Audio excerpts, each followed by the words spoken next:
আসসালামু আলাইকুম। আসার মিনি কিচেনে সকল বন্ধুদের স্বাগত জানিয়ে শুরু করছি। আজকে আমি নিয়ে এসেছি পটল ভর্তার রেসিপি।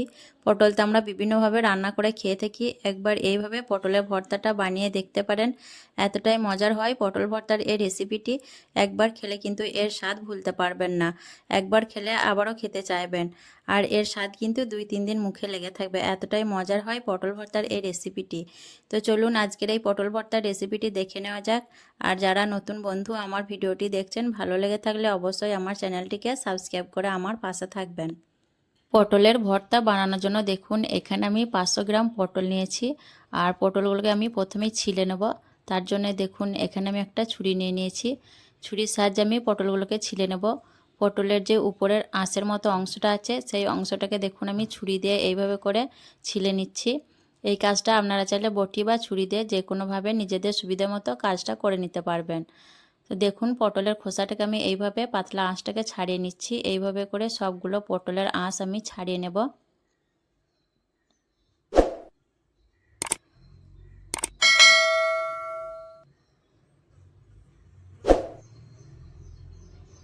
দেখুন পটলের আঁশগুলোকে আমি এইভাবে করে ছাড়িয়ে নেব। সবগুলো পটলের আঁশ ছাড়িয়ে নেওয়ার পর আমি ফিরে আসছি।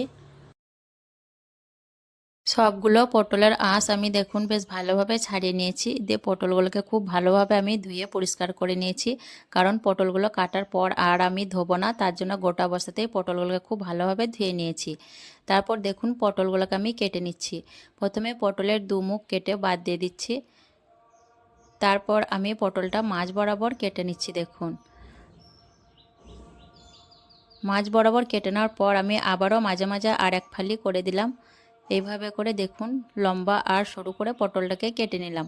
পটলগুলোকে এইভাবে করে কেটে নিলে ভাজার সময় খুবই সুবিধা হবে, ভাজতে খুব বেশি সময় লাগবে না। আর পটলগুলো কিন্তু খুব সুন্দরভাবে ভাজাও হবে।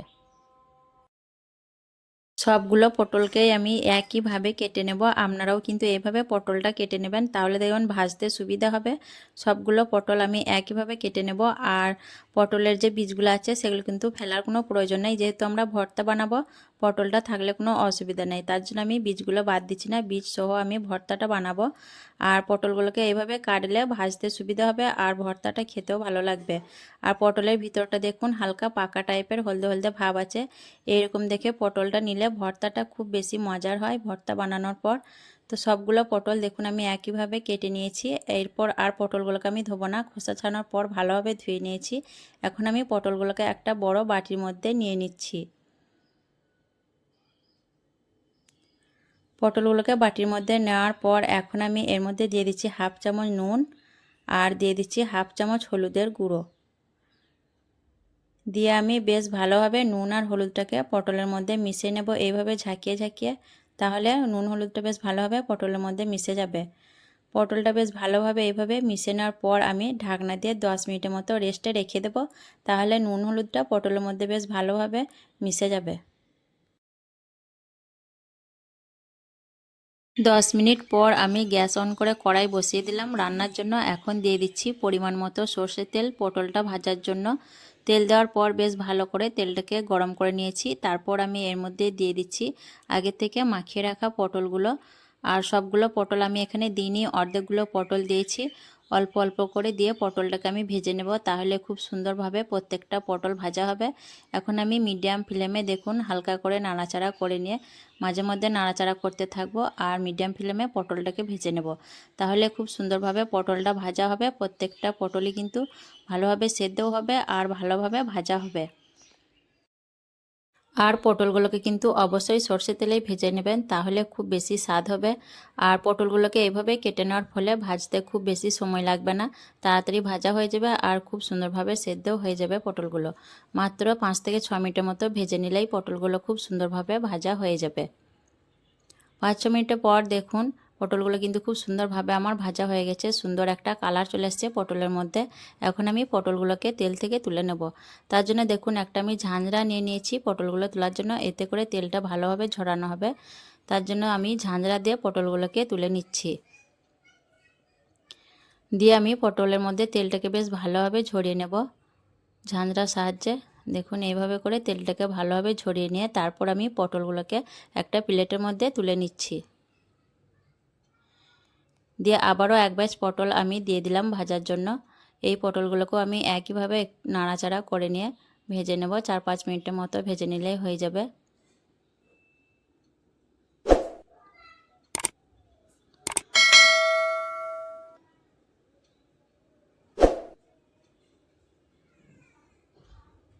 তো এই ব্যাচের পটলগুলো দেখুন আমার বেশ ভালোভাবে ভাজা হয়ে গেছে। এখন আমি এই পটলগুলোকেও দেখুন ঝাঁঝরার সাহায্যে তুলে নিচ্ছি। আর 2 ব্যাচের সব পটলগুলোই আমার ভাজা হয়ে গেছে। তেলটাকে ভালোভাবে ঝরিয়ে নেওয়ার পর আমি আবারও পটলগুলোকে প্লেটের মধ্যে নিয়ে নিচ্ছি।